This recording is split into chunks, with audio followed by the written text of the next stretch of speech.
প্রিয় শিক্ষার্থীরা, আজকের আইসিটি ভিডিও ক্লাসে তোমাদের সবাইকে শুভেচ্ছা। আজ তোমাদের সাথে এবার এইচএসসি আইসিটি পরীক্ষায় যশোর বোর্ডের একটি উদ্দীপক নিয়ে আলোচনা করছি। উদ্দীপকটি হলো ডাক্তার রাজীব মেডিকেল কলেজের ব্যবহারিক ক্লাসে রোগী ছাড়াই বিশেষ প্রযুক্তির মাধ্যমে হার্টের অপারেশনের অভিজ্ঞতা লাভ করেন।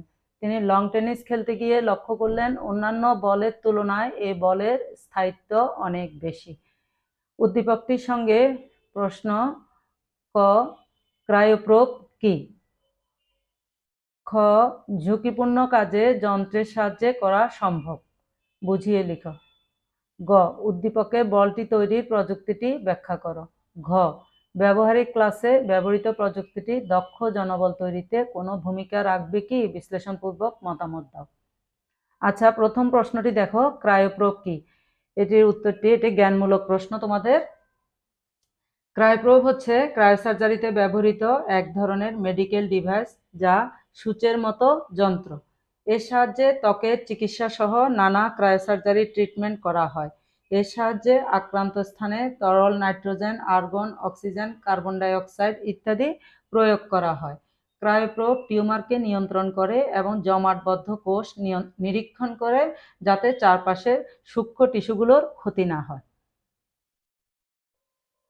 খতে তোমাদের প্রশ্নটি হচ্ছে, ঝুঁকিপূর্ণ কাজ যন্ত্রের সাহায্যে করা সম্ভব, বুঝিয়ে লিখো। এখানে তোমাদের রোবটের কথা বলা হচ্ছে। ঝুঁকিপূর্ণ কাজ যন্ত্রের সাহায্যে করা সম্ভব, এখানে তোমাদের রোবটের কথা বলা হচ্ছে। বর্তমান আধুনিক সভ্যতায় ঝুঁকিপূর্ণ কাজের অনেক ক্ষেত্র আছে, যেমন কয়লা খনি, ভূমিকম্প বা দুর্যোগপূর্ণ এলাকা, যুদ্ধক্ষেত্রে বোমা নিষ্ক্রিয়করণ, কলকারখানার অগ্নিসংযোগস্থল থেকে মানুষকে নিরাপদে সরিয়ে আনা ইত্যাদি। এসব ক্ষেত্রে মানুষের পক্ষে যে কাজগুলো করা সম্ভব নয়, তাই করে যন্ত্র, রোবট। রোবট স্বয়ংক্রিয়ভাবে প্রোগ্রাম অনুসারে ঝুঁকিপূর্ণ স্থানে সব কাজ সম্পন্ন করতে পারে। গতে তোমাদের প্রশ্নটি হচ্ছে, উদ্দীপকের বলটি তৈরির প্রযুক্তিটি ব্যাখ্যা করো। তোমাদের এখানে উদ্দীপকের মধ্যে বল তৈরির যে প্রযুক্তিটির কথা বলা হয়েছে, এই প্রযুক্তিটি হলো ন্যানো টেকনোলজি।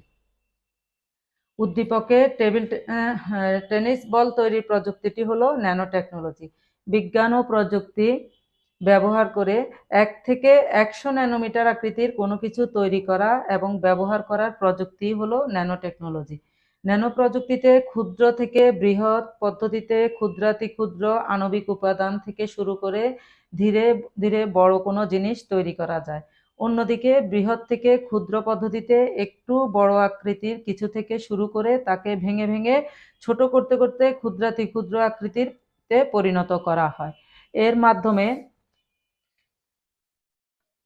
বৃহৎ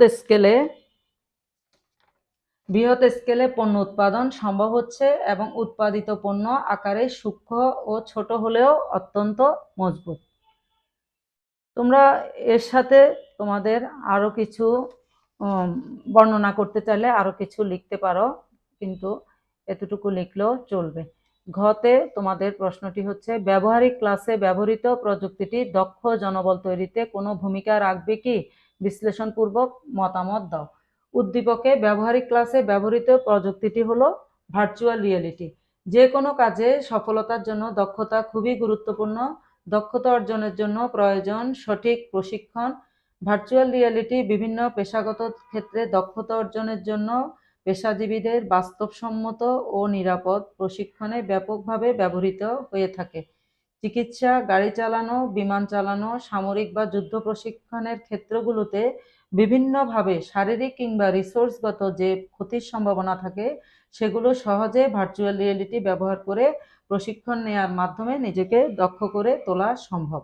এখানে সম্পূর্ণ কৃত্রিম পরিবেশ বা উপাদান ব্যবহার করে বাস্তবের ন্যায় অবিকল দৃশ্য, মডেল ও পরিবেশ তৈরি করা হয়, যেগুলো কোনো কিছুই বাস্তবে নয়। আবার বাস্তব না হলেও এগুলো পুরোপুরি বাস্তবের ন্যায় বিধায় প্রশিক্ষণের ক্ষেত্রে বাস্তবতার অভাবে প্রশিক্ষণটি অসম্পূর্ণ বা বিফলতায় পর্যবসিত হয় না।